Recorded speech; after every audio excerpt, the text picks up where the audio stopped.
جنگ میں کامیاب ہونے کے لیے، دنیا کی کوئی بھی جنگ ہو، کامیاب ہونے کے لیے ضروری ہے کہ پہلے اپنے نفس سے جنگ کر لو.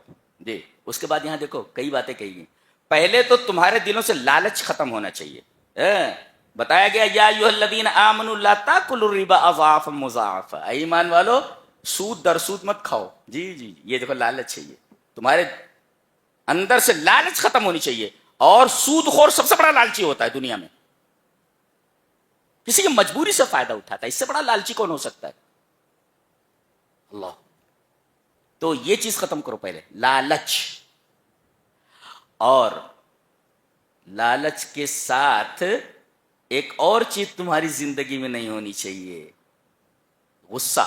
دیکھو الذین ينفقون فی السراء والضراء والکاظمین الغیظ والعافین عن الناس. 3 چیزیں تمہارے اندر ہونی چاہیے.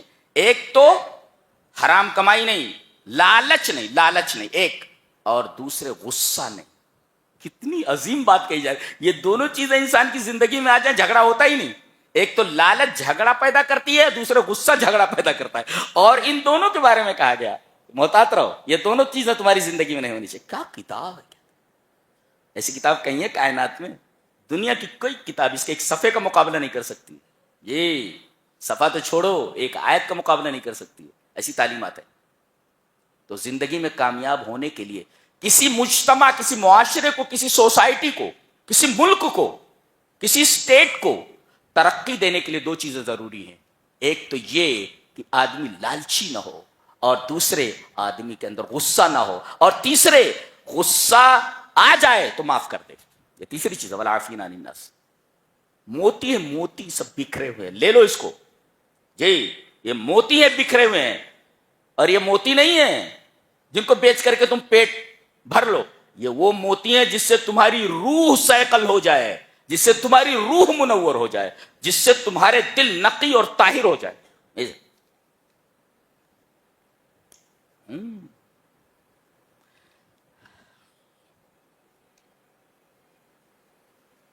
تو یہ 2 جنگوں کا تذکرہ تھا، اور دونوں کے درمیان مقارنہ تھا، کمپیریزن تھا دونوں کے درمیان.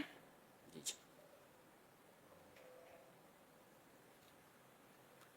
اب دیکھو کتنی عجیب بات کہی جا رہی ہے. آخر میں دعائیں ہیں، متوجہ ہیں؟ اولو الالباب کی دعا نقل کی جا رہی ہے. ان فی خلق السماوات والارض واختلاف اللیل والنہار لآیات لأولی الالباب الذین یذکرون اللہ قیاما وقعودا وعلی جنوبہم ویتفکرون فی خلق السماوات والارض ربنا ما خلقت هذا باطلا سبحانک فقنا. یہ کلام ہے، سب کلام ہے. بات ایسی ہوتی، دیکھو ایسی بات اس طرح بھی بات کرتا ہے. کیا انداز ہے، کیا اسلوب، کیا ٹیک ہے. پڑھتا ہوں اسے.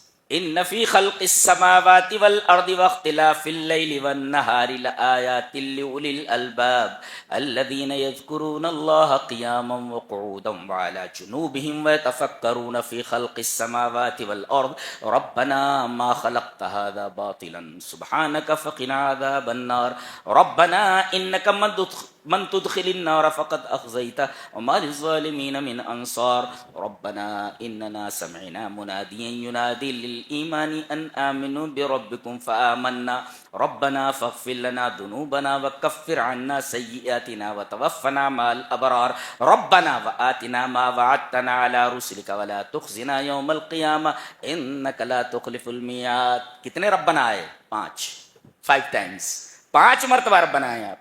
اور 5 مرتبہ ربنا کہہ کر کے، اے ہمارے رب کہہ کر کے بندے نے مانگا، اللہ نے فرمایا فاستجاب لہم، ہم نے اس بندے کی دعا کو قبول کر لیا. سبحان اللہ. جب بندہ دعا کرتا ہے میرے رب میں بہت پریشان ہوں، میرے رب میں بہت تکلیف ہے، میرے رب زندگی بوجھ بن گئی، میرے سمجھ میں نہیں آتا کیا کروں، میرے رب کوئی راستہ بتا. راستہ کھل جاتا، راستہ کھل جاتا. دعا کو لازم پکڑو، واللہ کہتا ہوں. اب مانگنے کا طریقہ بھی تو ہونا چاہیے، مانگنے کا طریقہ ہونا چاہیے. رب تعالیٰ کو آنسو بہت پسند، معلوم ہے آپ کو؟ جی جی. رات کی تنہائی میں تاریکی میں سجدے میں گر کر کے رب تعالیٰ سے اگر کوئی چیز مانگی جائے سوال ہی پیدا نہیں ہوتا کہ اسے خالی ہاتھ لوٹایا جائے. یہ دربار ایسا نہیں ہے خالی ہاتھ لوٹا دیا جائے.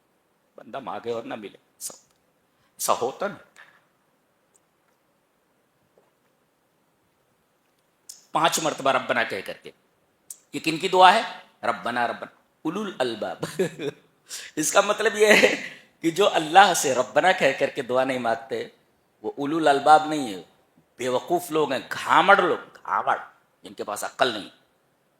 یہ عقل والوں کو اولو الالباب نے عقل والے. جو دعا نہیں مانگتا وہ بیوقوف آدمی. اس سے زیادہ بیوقوف کون ہو سکتا ہے؟ اچھا اب دیکھو اولو الالباب جو عقل والے ہیں بتایا گیا کہ وہ 3 چیزیں کر رہے ہیں. وہ ایک تو یہ الذین یذکرون اللہ قیاما وقعودا وعلی جنوبہم ویتفکرون فی خلق السماوات والارض. ایک تو وہ زمین اور آسمان کی تخلیق میں غور کرتے ہیں. ہاں کبھی ہو رات میں تو چھت کے اوپر چلے جاؤ یا باہر نکل جاؤ، زمین کو دیکھو، جہاں تک چلے جاؤ زمین تمہارے نیچے، جہاں تک جاؤ آسمان سقف محفوظ کی طرح ہے، چھت کی طرح تمہارے اوپر ہے. تم کہیں بھی جاؤ یہ زمین پیچھا نہیں چھوڑتی اور یہ آسمان پیچھا نہیں چھوڑتا. جی ستاروں کو دیکھو، کتنے بڑے بڑے ستارے ہیں، دوربینیں تھک تھک جاتی ہیں، میتھمیٹکس کے پیمانے تھک تھک جاتے ہیں کہ کتنی دوری پر یہ ستارے موجود ہیں. کتنے چمکدار ستارے بنایا کس نے؟ یہ آسمان بغیر پلر کے کھڑا ہوا ہے. ایک چھوٹی سی عمارت بغیر پلر کے نہیں کھڑا کر سکتے. پورا آسمان جہاں جاؤ آسمان ہے اور بغیر کھمبے کے. اور یہ زمین پانی کے اوپر بچھی ہوئی ہے، کیسے ٹھہری ہوئی ہے. یہ ہے زمین اور آسمان کی تخلیق میں غور کرنا. الذین ویتفکرون فی خلق السماوات، زمینوں اور آسمانوں کی تخلیق میں غور کرتے ہیں. اچھا اور اختلاف لیل و نہار میں، رات آتی ہے دن چلا جاتا ہے، دن آتا ہے رات چلی جاتی ہے. یہ اختلاف لیل و نہار جو ہے اس کی بہت ساری وجوہات ہیں، دیکھا جائے تو سائنسی بھی اور دینی بھی. جی اس میں غور کرتے ہیں. اب یہ غور کرنا ان کو کس طرف لے جاتا ہے؟ یدعوک الی التسبیح. آدمی غور کرے گا نا فوراً اس کی زبان پر آئے گا سبحان اللہ. اللہ دیکھو آگے وہی کہا گیا وَيَتَفَكَّرُونَ فِي خَلْقِ السَّمَاوَاتِ وَالْأَرْضِ رَبَّنَا مَا خَلَقْتَ هَذَا بَاطِلًا سُبْحَانَكَ. جیسے ہی آدمی آسمان اور زمین کی تخلیق میں غور کرے گا فوراً اس کی زبان پہ پہلا لفظ جو آئے گا سبحان اللہ یہ آئے گا. تو گویا کہ یہ غور و فکر کرنا یدعوک الی التسبیح تمہیں تسبیح کی طرف دعوت دیتی ہے. اور جیسے ہی آدمی تسبیح کرتا ہے یہ تسبیح دعوت دیتی ہے.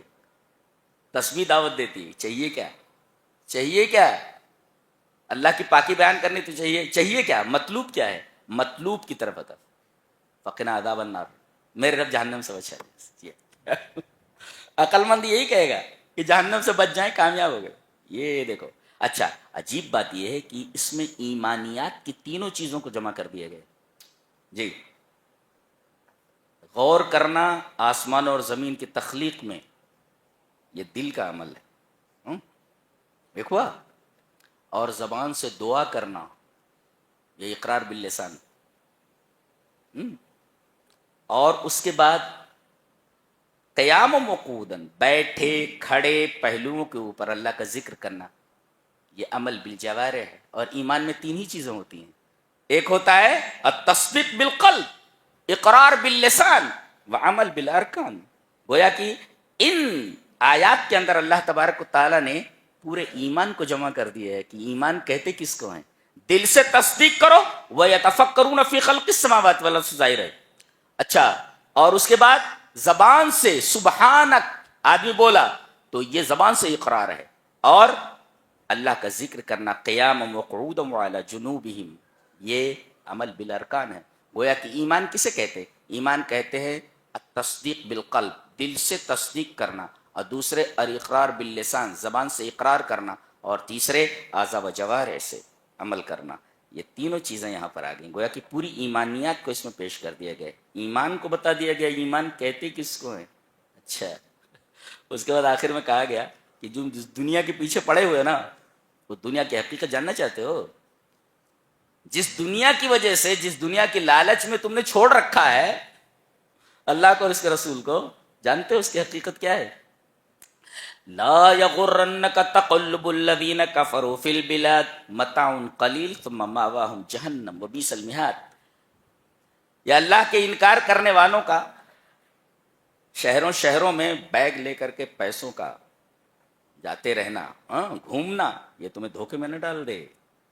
یہ اللہ کے منکر ہیں. یہ تھوڑا جی لیں، تھوڑا فائدہ اٹھا لیں، متاع قلیل، تھوڑا سا فائدہ اٹھا لیں، ثم مأواہم جہنم، جہنم ان کی منتظر ہے.